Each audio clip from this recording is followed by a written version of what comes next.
Assalamualaikum warahmatullahi wabarakatuh. Selamat berjumpa kembali sahabat beriman.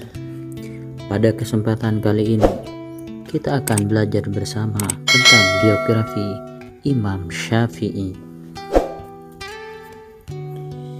Imam Syafi'i merupakan imam ketiga dari 4 orang imam yang paling masyhur dalam Islam.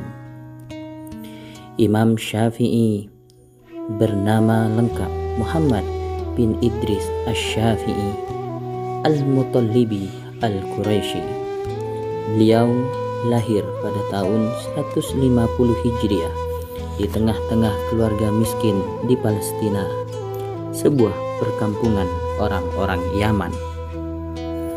Imam Syafi'i dikenal sebagai seorang imam pemersatu di antara beberapa mazhab yang segenerasi dengan mazhabnya. Karena keluasan berfikirnya serta kemampuan untuk menyatukan berbagai pendapat menjadi rasional, maka Imam Syafi'i dinobatkan sebagai seorang yang penuh dengan tata cara pemikiran ilmiah di bidang fikih dan usul fikih. Imam Syafi'i muda telah ditinggal oleh ayahnya sejak dalam usia yang masih sangat belia. Akhirnya dia dibawa oleh ibundanya ke kota Mekah, kota peradaban Islam pada saat itu. Bersama ibundanya, mereka berdua hidup sebatang kara penuh dengan keterbatasan. Akan tetapi keadaan yang sangat memprihatinkan tidak membuat Imam Syafi'i patah arang untuk menjadi seorang yang penuh dengan keilmuan. Imam Syafi'i mendapat dukungan penuh dari ibundanya yang juga menginginkan seorang anak dari golongan cendekia. Imam Syafi'i mendapatkan doa dan dukungan penuh dari ibundanya dalam meniti rihlah ilmiahnya sebagai seorang imam terkemuka. Berkat ketekunannya, Imam Syafi'i sudah mampu menghafal Al-Quran sejak usianya yang baru menginjak 9 tahun. Dia sudah hafal Al-Quran beserta maknanya dan ribuan hadis beserta pemahamannya.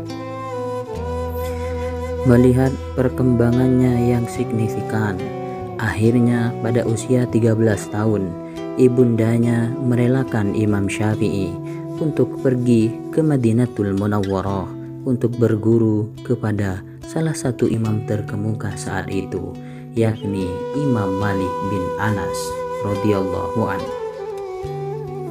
Padahal saat itu Imam Syafi'i di usianya yang masih sangat belia sangat hidup dengan penuh keterbatasan.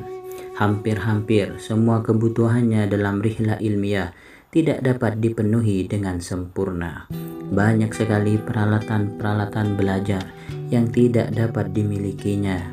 Di antaranya, dia pernah tidak memiliki kertas untuk menulis. Akhirnya, Imam Syafi'i memberanikan diri untuk mengais sisa-sisa kertas. Kertas-kertas bekas tersebut dijadikannya sebagai bahan untuk mencatat berbagai ilmu pengetahuan yang dia peroleh dari para gurunya. Imam Syafi'i kemudian pergi ke Madinatul Munawwarah untuk memperdalam ilmu pengetahuan Islam. Padahal pada saat itu Imam Syafi'i sudah ditunjuk oleh Muslim bin Khalid Az-Zanji untuk memberikan peluang dalam memberikan fatwa dan memutuskan perkara-perkara keislaman. Akan tetapi Imam Syafi'i muda merasa belum memiliki pengetahuan yang mumpuni. Akhirnya beliau memutuskan untuk menemui seorang ulama terkemuka, Imam Malik bin Anas radhiyallahu anhu. Imam Syafi'i menemui Imam Malik bin Anas tidak serta-merta berangkat begitu saja. Beliau telah mempersiapkan bekal berupa menghafal dan memahami isi kitab Al-Muwatta karangan sang imam. Dan ketika Imam Malik bertemu dengan Imam Syafi'i, Imam Malik berkata, "Sesungguhnya Allah Subhanahu wa Ta'ala telah menaruh cahaya dalam hatimu, maka jangan padamkan dengan perbuatan maksiat." Sejak saat itu mulailah Imam Syafi'i belajar dari Imam Malik dan senantiasa bersamanya hingga Imam Malik wafat pada tahun 179 Hijriah. Selama masa tersebut, Imam Syafi'i juga rajin mengunjungi ibunya di kota Mekah. Tetapi seiring kematian Imam Malik yang telah berpengaruh besar kepada pemikiran Imam Syafi'i, akhirnya Imam Syafi'i berhasil menjadi seorang ulama terkemuka yang disegani di seantero tanah Arab pada saat itu. Imam Syafi'i di usianya yang masih sangat muda sudah mampu memberikan fatwa dan menjadi ulama terkemuka. Akan tetapi hal tersebut tidak tercipta begitu saja, melainkan melalui perjalanan panjang yang ditempuhnya sejak usia yang sangat belia. Imam Syafi'i kecil sering bepergian ke perkampungan Huzail dan terkadang dia menetap untuk mengikuti orang-orang tersebut selama sekitar 10 tahun. Karenanya Imam Syafi'i sangat mumpuni di bidang bahasa Arab untuk menjadi bekalnya kelak dalam menafsirkan Al-Quran. Kemudian Imam Syafi'i belajar fikih pada Muslim bin Khalid dan mempelajari hadis pada Sufyan bin Unayyah, guru hadis di Mekah, dan pada Imam Malik bin Anas di Madinah. Pada masa itu pemerintahan berada di tangan Harun ar-Rasyid dan pertarungan sedang menghebat antara keluarga Abbas dan keluarga Ali. Pada waktu itu pula Syafi'i dituduh memihak kepada keluarga Ali, dan ketika pemuka-pemuka Syiah digiring bersama-sama, tapi karena rahmat Allah beliau tidak menjadi korban pada waktu itu. Kemudian atas bantuan Al-Fadil bin Rabi yang pada waktu itu menjabat sebagai Perdana Menteri Harun ar-Rasyid, ternyata beliau Imam Asy-Syafi'i terselamatkan dari tuduhan-tuduhan tak berdasar tersebut. Dan pada saat itulah Imam Syafi'i bergaul dengan Muhammad Hasan dan memperhatikan kitab-kitab ulama Irak. Setelah itu Asy-Syafi'i kembali ke Hijaz dan menetap di kota suci tersebut. Pada tahun 195 Hijriah, beliau pergi ke Irak sesudah Harun ar-Rasyid meninggal dunia dan Abdullah bin Al-Amin menjadi khalifah.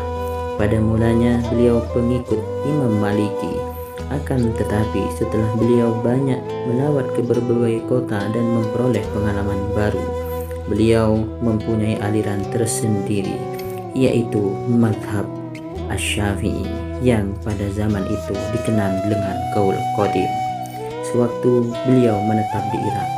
Kemudian Imam Syafi'i berpindah ke Mesir yang kemudian dikenal dengan Qaul Jadid. Imam Syafi'i tersohor sebagai ulama terkemuka dengan mazhab yang diikuti oleh jutaan umat di dunia. Di antara tanda-tanda kebesarannya dan tanda-tanda kealimannya yaitu ditinggalkannya berbagai karya monumental berupa kitab-kitab khazanah keislaman. Salah satu di antaranya adalah Al-Um, Al-Buwaiti, Al-Imla, dan masih banyak lagi yang lainnya. Imam Syafi'i menjelma menjadi ulama yang penuh dengan dedikasi pada ilmu pengetahuan. Karenanya tidak heran apabila beliau memiliki berbagai macam guru dan murid yang sama-sama alim di bidangnya masing-masing. Akhirnya perjalanan panjang sang imam harus terhenti karena panggilan sang ilahi Rabbi. Tepatnya pada tahun 204 Hijriah di akhir bulan Rajab, Imam Syafi'i wafat sebagai syuhadaul ilm. Sebelum hari kematiannya tiba, Imam Syafi'i terkena penyakit wasir hingga terkadang dia naik kendaraan dan darahnya mengalir mengenai celananya, bahkan mengenai pelana dan kaos kakinya. Akan tetapi penyakit tersebut tidak menghalangi Imam Asy-Syafi'i untuk terus berkarya dan mengabdikan seluruh jiwa raganya untuk perkembangan Islam dan ilmu pengetahuan. Selamat jalan Imam Asy-Syafi'i. Semoga karya-karyamu dapat diteladani. Rahimahullah Imam Asy-Syafi'i.